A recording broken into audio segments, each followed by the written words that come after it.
ต้องเป็นเขาอย่างเดียวเลยสบายดีสวัสดีครับสบายดีFC ฝั่งไทยสบายดี FC ฝั่งลาวพี่น้องมื้อนี้บ่าวกว้างสิพามาเบิ่งถนนขึ้นเขาอำเภอแม่ปองบ่พี่น้องแม่ปองบ่แม่ปองบ่พี่น้อง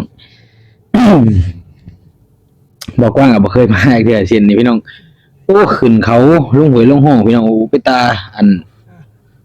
เย็นเลยพี่น้องแถวนี้ธรรมชาติดีคือหยังเลยพี่น้องเป็นบ้านช่องแบบมี ไม่รู้เรื่องเขาไม่ อ่า เที่ยวเลยพี่น้องมีภูเขาขึ้นเขาลงห้วยลงห้องนะโอ้บอกว่างเห็นโอ้ธรรมชาติเลยพี่น้องเป็นตามาเที่ยวคืออย่างแถวนี้เนาะบอกว่างกับมานะเป็นครั้งแรกในชีวิตพี่น้องถนนเส้นนี้เนาะ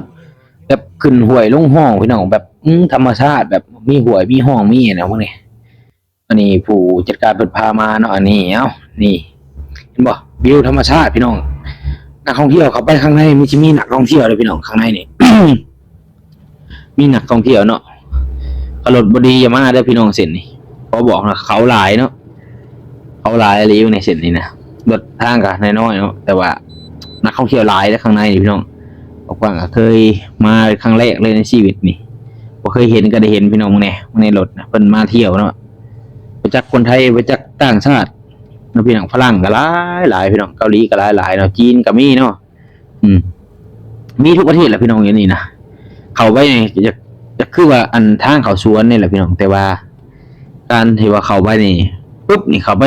เปลี่ยนไปอีกโลกหนึ่งคือเขาอยู่ในอีกโลกหนึ่งเนาะมันสิแบบโอ้หมู่บ้านนะค่าคืออย่างนี้เนาะนี่เห็นว่าเขาสิมีฟาร์มแกะน้ำตกเนี่ยก็อันน้ำอันเนี่ยก็น้ำผุร้อนบ่อะไรอย่างนี่แหละพี่น้องน้ำผุร้อนมากที่ว่าเพิ่นเอาไข่ไปต้มใส่แล้วมันสิชุกอันนั้นเนาะกว้างก็ได้มาเป็นครั้งแรกกับเส้นนี่พี่น้องเอ้ยบ่เคยมาจักเทื่อแล้วกำลังสิกลับกรุงเทพพี่น้องผู้จัดการเพิ่นก็เลยพามาเส้นนี้เดี๋ยวพี่น้องไปทะลุลำปางเนาะเส้นนี้ทะลุลำปางได้เด้อแต่ว่าขับรถบ่ดีอย่าไปเด็ดขาดเนาะมันอาจสิขึ้นเขาบ่ได้เนาะเพราะว่าเขาหลายแล้วอันนี้แค่น้ำจิ้มเนาะเขาซำนี้เนาะบ่ได้รถบ่ดีหรือว่าบ่แม่นรถขับ4หรือว่าเป็นรถตู้นี่อาจสิลำบากเด้อเส้นนี้พี่น้องฝนตกเมื่อวานแฮงคักนี่ฝนตกนี่ไปเข้าไปข้างในเนาะเข้าไปข้างในนี่ทางที่ลงห้วยลงห้องพี่น้องลงห้วยลงห้องแต่ว่าเป็นทางคอนกรีตเนาะทางเขานี่เป็นทางลาดยางเอาเข้าไปข้างในฮอดภูเขาแล้วก็มันสิเป็นทางคอนกรีตพี่น้องอย่างดีเลย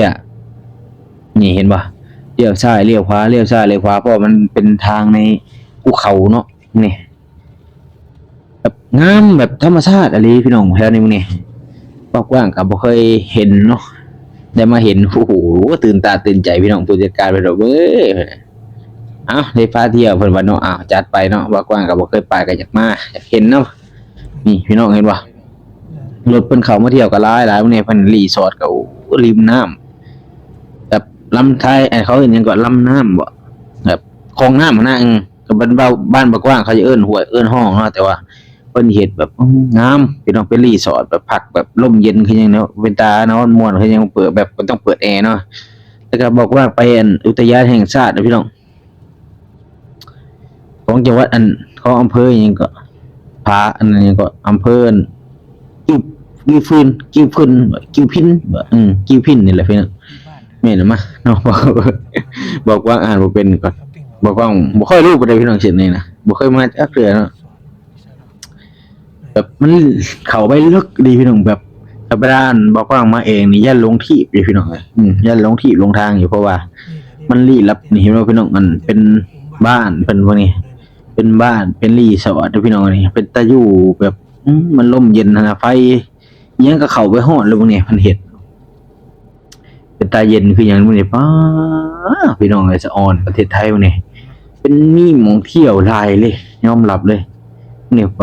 บางรีสอร์ทเป็นเฮ็ดรีสอร์ทหรือว่ามันเป็นคาเฟ่นะเป็นคาเฟ่ในพวกนี้บ้านเพิ่นก็โอ้มีแต่บ้านไม้พี่น้องงามอีหลีเด้เป็นตาไปเที่ยวแบบเฮาหยุดหลายๆมื้อนะเป็นตาไปเที่ยวพวกนี้เพิ่นรีสอร์ทเพิ่นก็ริมทานเนาะริมน้ำแม่น้ำหั่นนะริมแม่น้ำเนาะนี่บ่ถนนเพิ่นก็บ่ได้ใหญ่ดอกพี่น้องแต่ว่ามันเที่ยวหลายพี่น้องเข้าไปข้างในน่ะในรถก็หน้านี้ก็มาได้มี เป็นหน้า ท่องเที่ยวกำลังเฮ็ดใหม่ก็หลายพี่น้องนี่ เอาร มัน ถ เฮ็ดใหม่หลายมื้อนี้ตางามคือหยังนี่มื้อนี้จะอ้อนอะไรนะ ไม่ต้องรถจอดแล้ว คือเขาไปอีกโลกหนึงอะนะพี่น้อง เรียกเข้ามาไม่ได้เลย นี่ เอ้าบ่ฟังสิพาอันชมต่อพี่น้องเห็นบ่นี่เอาเข้าไปข้างในนี่มันสิแบบแบบมีต้นกล้วยแบบมีต้นกาแฟหั้นนะทั้งรอบข้างเฮ็ดถนนให้มันรถก็หลายอยู่เด้เวลาเฮาสิเลี้ยวโค้งนี่สิเข้าโค้งนี่ต้องบีบแต่แบบบอกตลอดเลยพี่น้องบีบแต๊กๆๆๆก็นะเวลาย่านรถสวนมาเนาะใช่ว่ารถผ่านหลายพี่น้องนี่มีสวนสตรอเบอรี่แบบอันนั้นเนาะงามอีหลีตรงนี้ รถแม่กระโปรงเตะ มีคาเฟ่มีค่อยกำลังเฮ็ดรีสอร์ทใหม่ใช่ไหมพี่น้องนี่รถนักท่องเที่ยวก็หลายอยู่เด้รถตู้ก็เข้าไว้ได้บ่เลิกดอกพี่น้องได้แถวริบๆนี่แหละโอ้ก็อยากรอดพี่น้องเอ้ยกลับดึกมื้อนี้คืนนี่ตี 1 พุ่นน่ะฮอดกรุงเทพเนาะจากเชียงใหม่ฮอดกรุงเทพก็เลยง่วงนอนช่วงนี้ นี่สิเป็นนั่นสวนสตรอเบอรี่เด้อพี่น้องนี่อันที่ว่าสตรอเบอรี่อันลูกใหญ่ๆเนาะอันนี้เฮาเลยน้ำผุรอดมาเลยเด้อพี่น้องเฮาเลยน้ำผุรอดมาแล้วสิกลับบ้านยังเกาะบ้านแม่ป้องนั่นแหละพี่แม่ป้องเห็นว่าเพิ่นเฮ็ดอันมีหม้องนั่งเล่นตามทางตามหยังในป่ากล้วยเลยซะอ๋อคือหยังพี่น้องพวกนี้วิวธรรมชาติประเทศไทยนี่งามดียอมรับโลกนี่กับอากาศเย็นคือหยังพี่น้องอยู่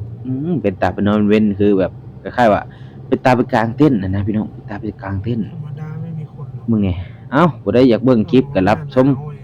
100คลิปหนึ่งพี่น้องบ่กว้างสิได้ลงคลิปให้ได้รับชมอีกเนาะก่อนอื่นก็ฝากกดไลค์กดแชร์กดติดตามให้บ่กว้างได้พอได้มีกำลังใจเฮ็ดคลิปบ่กว้างสิเอาคลิป